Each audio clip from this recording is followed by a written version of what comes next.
it is a process. So if your audience doesn't take anything else from this, you'll have a process or system that works in your mind and in reality. Welcome to the Audience Converter Podcast, the podcast for converting your audience from strangers to loyal fans. We dive deep and discuss how entrepreneurs, consultants, and coaches can level up their business to help more people in the world. Now here's your host, the creator of the Audience Conversion Method, Kimberly Weitkamp. Are you a community leader who's looking to really build your community through the power of email? It's the first chance you have to get in front of the right people, and you should make the most of it.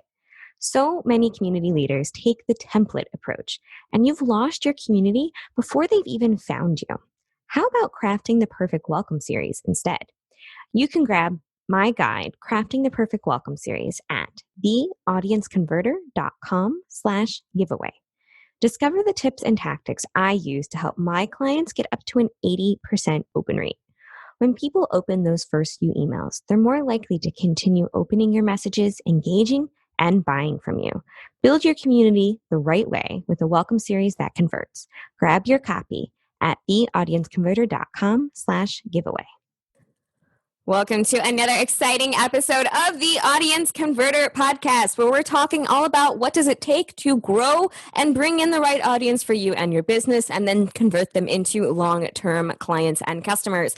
I'm Kimberly Weitkamp, your host, marketing strategist, and conversion copywriter. And today I'm really excited to introduce yet another wonderful friend that I have met from many podcasting events, Ken Bator.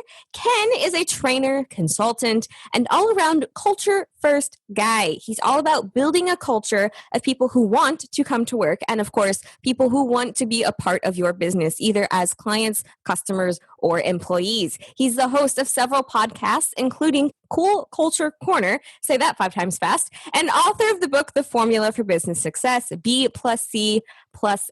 So, Ken, I'm so excited to have you here, and welcome to the show. Great talking to you, Kim. You know, how come I only get to talk to you on your podcast? You're amazing to have a conversation with. Well, thank you very much. You know, every time we reach out and we're like, yeah, we should connect. And then like weird things happen, like the events we were supposed to meet at get canceled, or, These pandemic things happen and there's no conferences, basically things like that. Right? It's a little crazy, but you go with the flow and you do what you can. So Ken, I'm super excited to have you here. Welcome to the show. Thank you. Super excited to be here, my friend. Awesome. So, we touched a couple of the different things that you do, trainer, consultant, culture. That's all, the titles. I want to know, though, what inspired you to get started in this thing of focusing on culture, making sure that it's a huge part of business? Because a lot of people out there, a lot of trainers, a lot of speakers out there, it's all about, what are the tactics for building a business? What are the strategies for building a business? And they kind of forget the fact that businesses are there to help people. So I would love to know, Ken, a little bit about your journey for becoming this person who's all about culture and the formula for business success. Well, the short answer is I got canned. I got fired, and I needed to do something. That's a great answer. Let's dive a little bit deeper into that. So, we have more time. Circumstances. Okay. I was VP of Marketing and Business Development for a fairly large $4 billion financial institution outside of Chicago, Illinois, mostly through the late 90s, and then in the early 2000s, partially because of a merger and partially because of my own ignorance, which frankly is probably another show. I got canned. I got fired. I was available for other employment, as we like to say. But through the work that I had done for this particular institution, it became very clear that brand, culture, and strategy all needed to work together. And so, as I often kind of half joke, I'm not the brightest bulb on the tree. I'm not the sharpest knife on the drawer, even though I've got a few degrees, sitting on the wall. But it became clear to me that I needed to create brand, culture, strategy, or what I call the B+C+S formula for my own self to keep everything straight, to have those buckets in my mind of, how does this all work together? And eventually I came up up with the idea and the theory that it's all about, one, what's the image we want to promote out in the public or the brand? What's the experience we need to create both for and through our employees? In other words, the culture. And how do we drive more of the right business to our business, the strategy? If we can get those three things answered and be very clear on what we need to do in those three areas, we're going to be a heck of a lot farther along than the businesses that don't. Absolutely. And I love that you said, you had this great background in being a VP of marketing and realizing that, brand and culture and strategy kind of all work together and they're not individual things. And I love that you gave a definition of what each of those means, because so oftentimes we'll find ourselves at crossroads, right? Mm-hmm. Somebody's talking strategy and I've got what strategy means in my mind and they've got what strategy means in their mind, and they do not remotely resemble each other, right? Right. And those definitions work for me in trying to learn and really delve into this. And I would say from about 1999 till about 2005, and that goes through the time that I was VP and the time that I started Bator Training and Consulting. I dove into a bunch of books, a number of seminars and so forth to really learn this. And that's just simply what worked in my head, and the definitions that seem to make everything make sense in my mind. I've seen, other experts, other thought leaders out there that use slightly different definitions that mean the same thing, or, basically have a somewhat different formula, but it works for them. So while my B plus C plus S isn't the end all be all, it is a process. So if your audience doesn't take anything else from this, have a process or system that works in your mind and in reality. As long as it's working, then you got something there. Don't just simply wing it as I used to do. Absolutely. It's really tempting, right, to wing it, or to say, oh, look, I have this strategy, but that strategy is basically claiming you have one and then not actually putting forth any effort or plans or steps. And, you've mentioned before a couple of times, and it's the name of the book, the B plus C plus S formula. So can we dive in a little bit into what that is and why it's important for people to use in their business? No, you have to buy the book, Kim, and simply read it during your podcast to everybody. Well, you weren't expecting that answer, were you? my voice is kind of going, so if I have to read an entire book out loud, no one's going to know what it is. So maybe give a brief overview. I actually do need to have an audio version of the book, so maybe you could do that for me. How's that? You have a better voice than I do. Oh, thank you very much for that kindness. Anyhow, go to actually answer your very straightforward question. The book is just that, what I explained just a few minutes ago on brand culture and strategy. It dives into how everything needs to work together and exactly how you can build the proper brand culture and strategy at your business. Technically, it's not a workbook, but if you follow my book, which I found from many people that have read it, have told me that it's very easy to read. Some folks have even said they've gotten through it on a 4 to 5 hour plane ride. So that's good to know. But it basically details, how you need to create your image, how the culture and your employees really need to support that brand and create an experience, not only for the customer, client, or member, but just as importantly, for themselves, for each other, and how to build a strategy. I've seen in many instances in my work over the last almost 20 years that I can almost always peg the issue with one of those three buckets. Sometimes they have this great culture and they have strategy and goals, but they're like a best kept secret. They don't have a brand that draws people to them. Other times they have this great visual branding and brand messaging, which, you're an expert on, Kim, and they draw people to their business, but the culture is so crappy, to use a technical word, that they can't have repeat customers. It's like a lot of restaurants do that. They drive people in one time and the experience sucks so bad they never come back.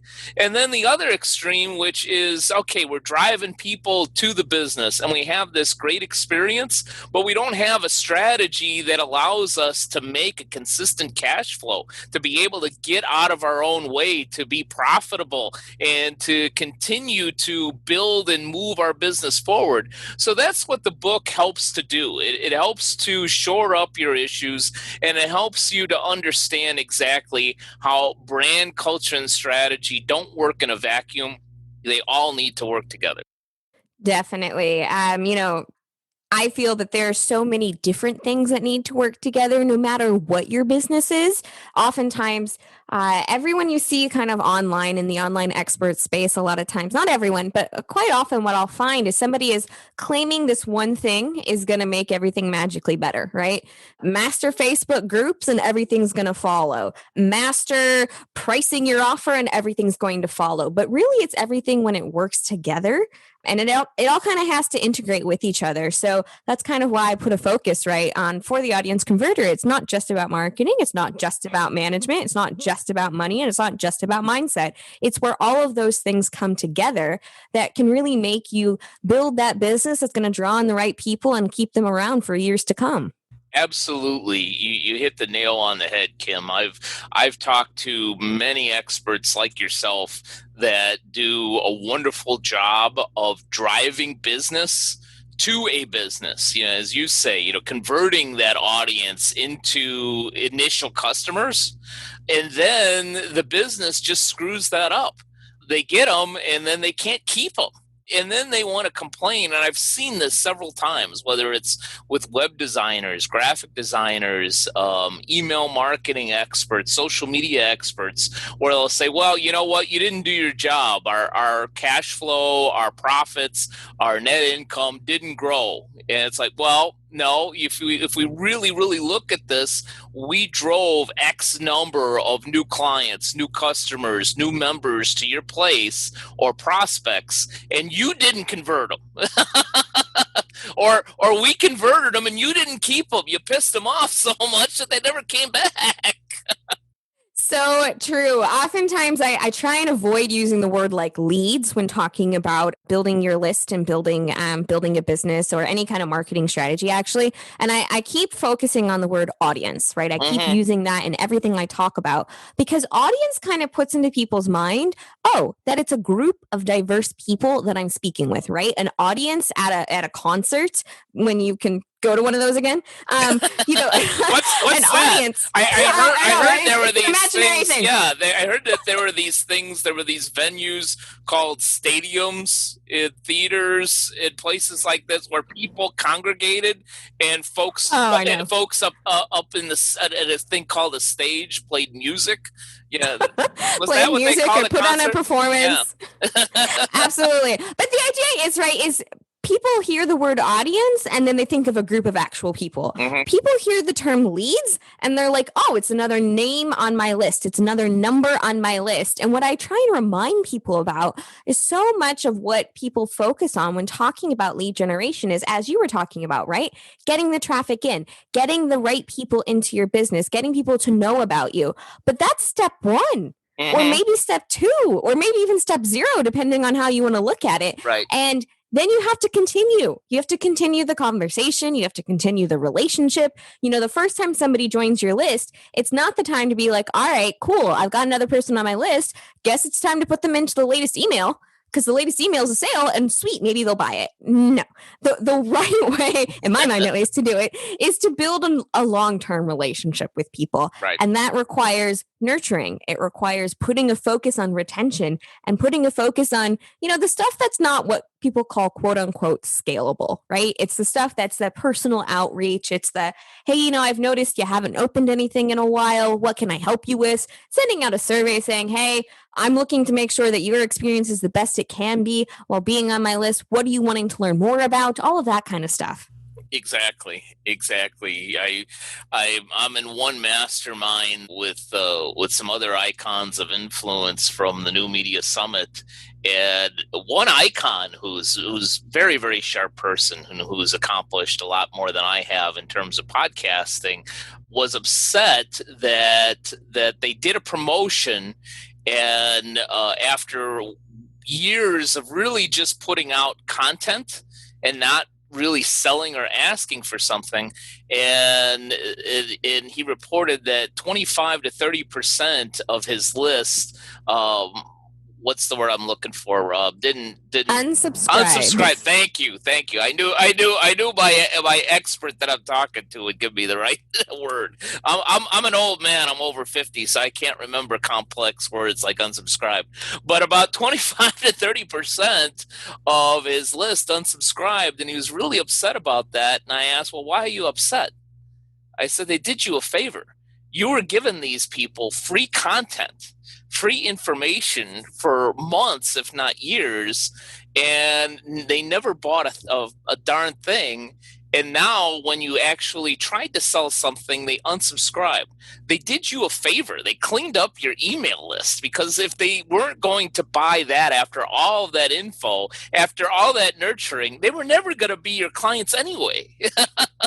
Yes, that's my whole approach. I view every unsubscribe as a gift. And when people tell me, well, I don't want to bother my list, I inform them that you can't be bothering your list if you are giving value. Right. And you have their best interests in mind, because when they unsubscribe, it's showing them they were never going to buy from you in the first place. Exactly. And why would you want to continue to put effort and time and energy and resources and, all of yourself into a relationship when the other person's not interested in continuing it? Say thank you so much for letting me know, and the best of luck to you, right? Exactly. I don't have a huge list. My list is probably about 6,500 or so, and it never ever bothers me when somebody unsubscribes.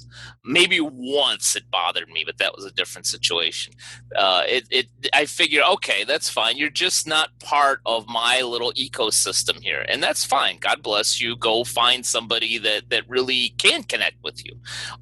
It does bug the ever-living crap out of me, and this is good for your audience to hear, is if you've gotten on my list because you've grabbed some of my free stuff and you want to unsubscribe later, I have no problem with that. I hope my free stuff helps you out.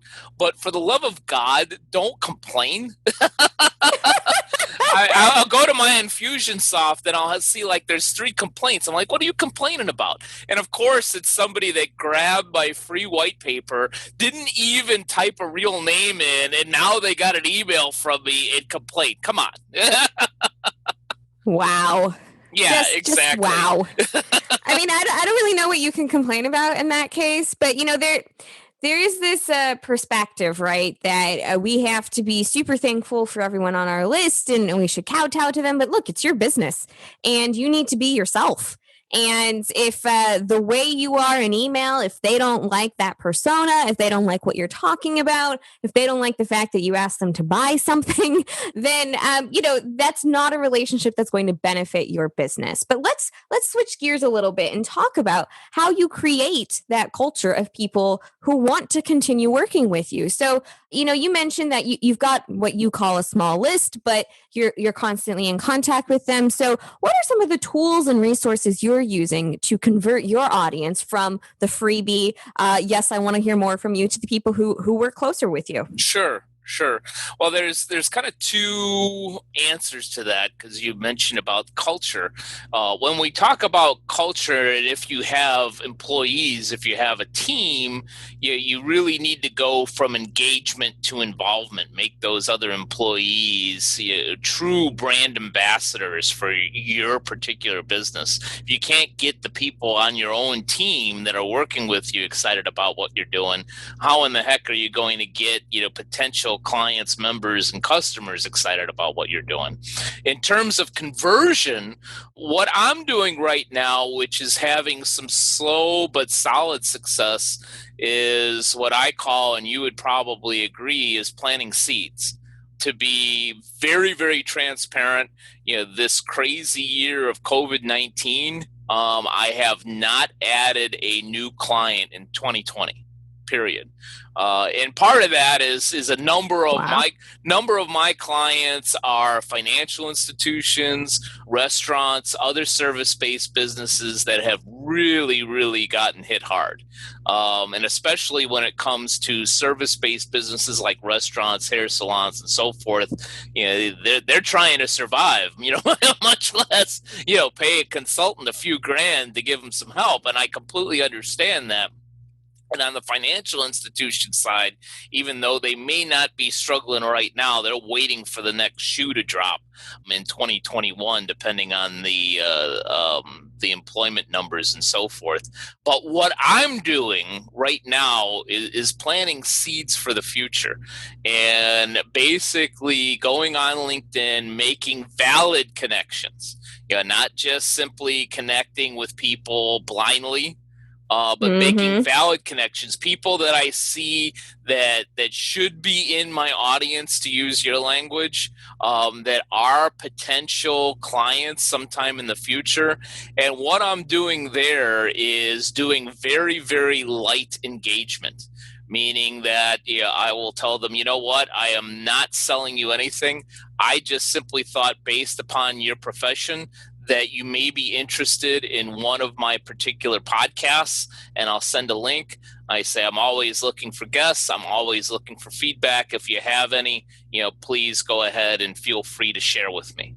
Or depending upon their profession, I might invite them as a guest to my $9 a month mastermind. Very low level cost. It's actually $9.99. I lied. It's $10 minus a 99 cents penny. makes all the difference, Ken. Yeah, exactly. With some people, it actually does, believe it or not. I know the psychology of selling, ending in 97 cents, $97, all that good stuff. But so we'll even round it up. $10 is I'll invite them as a guest to one of my masterminds. And those seeds are slowly but surely beginning to bud a little bit.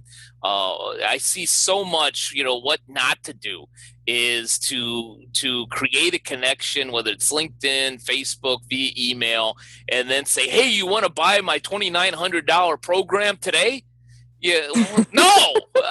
Yes, I know. Yes. It bothers me so much. It's like, oh, I thought we'd be a great connection. I just reached out, and the next message I receive is, hey, I looked at your stuff, and I think I can help you. Let's book a $10,000 consulting package or something, right? Yeah, we've got a special name for those people in my hometown of Chicago. We call them jagoffs. I've heard that term. But I literally, when I make a connection, I just simply say, thought you might have an interest in the podcast. If you want to be a guest, if you're interested in being a guest, if you're interested in being a guest on my mastermind, just to check it out, no cost. That has been working for me in 2020. Now it's up to me to convert them in 2021 to either a full-time mastermind or something a little bit more substantial, so that I can make more cash flow. And I'm very fortunate, knock on wood, that all of my clients from 2019 are still here in 2020. That's how I'm able to survive and thrive and all that other fun stuff, because I created such a great brand experience over the years that even with COVID-19, they're staying with me, even some folks that are really struggling with cash flow. So I'm very proud of that. But what has been working for me is planting those seeds and connecting with people legitimately without trying to sell them anything right off the bat. And that has increased my email list. It's increased my LinkedIn connections. And that is going to pay dividends in the near future. I love that approach. It's so authentic. It's so true. And it's it's clearly coming from a place where you're like, look, I thought you might find this interesting. And I'm always about leading with value, right? And oftentimes I'll be like, we connected. I think this one episode of the podcast would be a great fit for you. It really ties into the conversation we had. Here, take a listen and let me know if you have questions or feedback, right? Because it's a very small ask for people, but it's also super valuable for them as well. So, that's kind of what's been working for you. What's something that you've tried or that hasn't been working for you as well in terms of drawing in and converting your audience? The traditional lead magnet has not been working for me. That at least not in 2020. And maybe it's my particular niche. Maybe it is just simply 2020 and COVID and all this other fun stuff. But having had the free white paper, having had the free strategic session per se, which a number of us trainers, so-called thought leaders, will offer, that used to produce results. That has not been producing results in 2020. And I think part of the reason that may not be working is I always used to do that in connection with live conferences, and I hear we're not doing those anymore, kind of like the concerts too. So that may be part of the reason. So let's dive a little bit deeper into that. You said that lead magnets aren't working as well for you, but you've mentioned that you've been using a white paper. Have you tested other lead magnet types for reaching out to your people? No, that would mean I would have to do some work, Kim. Okay. Well, and when you say that lead magnets aren't working, are you not getting people to sign up at all? Diving a little bit deeper into this, is this people who aren't taking advantage of it at all, or it just seems like the conversion time frame is a little bit longer, maybe? It's probably a little bit longer.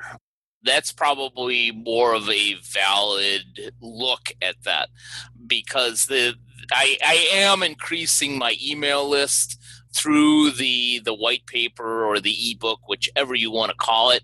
But usually in the process is once they get the lead magnet, the next step is to invite them to a quick strategic call. And that has worked in the past. I think what's happening this year, and I get it too, especially given my niche, is people are trying to survive. They're trying to get as much free information as they can, and they take that, and then they're not necessarily willing to go to that next step of the process. I think that and it's possible too, because and you would know better than I would, is these processes always change. Always change. Yeah, you look at an Infusionsoft or a ClickFunnels chart from 2018, and people catch on to those and are like, oh yeah, I know what the next step is. You're gonna offer me this, and then I gotta talk to you on that, and then bam, I gotta spend $10,000. So I think that's the key in terms of branding that experience, is switching up that process and system before everybody gets their radar up. That's probably the best way of putting it. Absolutely. Well, Ken, I want to say thank you so much for sharing the behind the scenes of your business and what's working for you and what's not working for you. I think it's really important for people to hear, kind of like, no matter what you see online, right? People are always testing new things and trying new things out. So we're almost out of time here. If you had one action step for people to take right now after listening to this podcast, what would it be?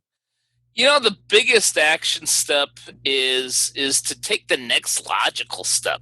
Normally I do have a brand culture or strategy tip, but this has been such a damn strange year, Kim.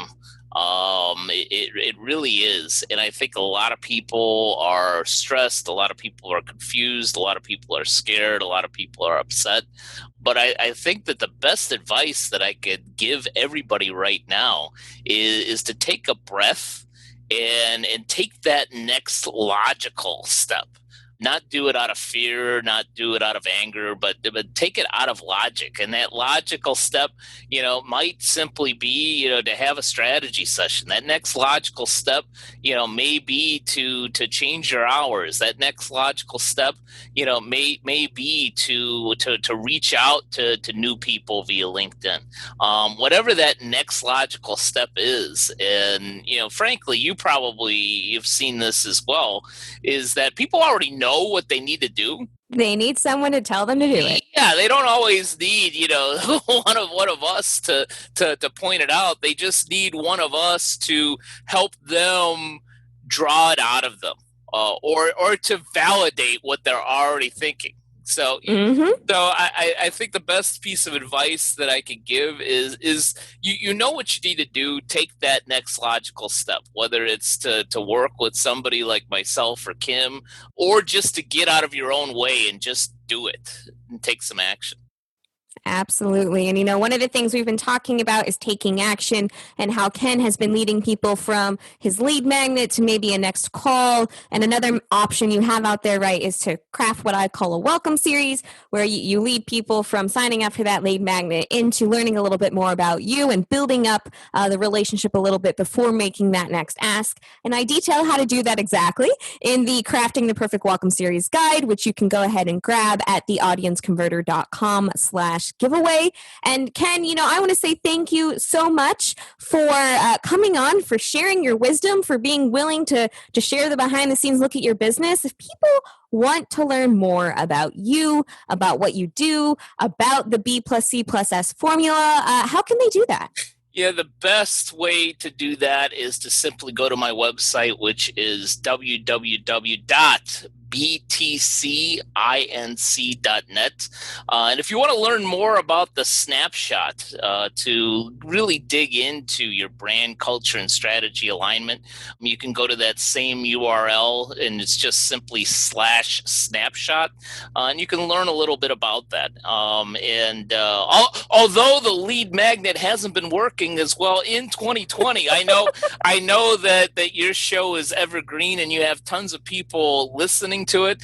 So if anybody, especially anybody that is an avid listener of the Audience Converter podcast, if you go on my website and just fill out that little contact us form, say that you heard me on Audience Converter and you want a 30-minute B+C+S strategy session, happy to do that complimentary for all the folks that are learning so much from you, Kim. Thank you, Ken, so much for that generous offer. Definitely make sure to take Ken up on that. He has some brilliant ideas. He's really great at dialing in and helping you figure out where in that B+C+S you're wanting to focus on in those next steps.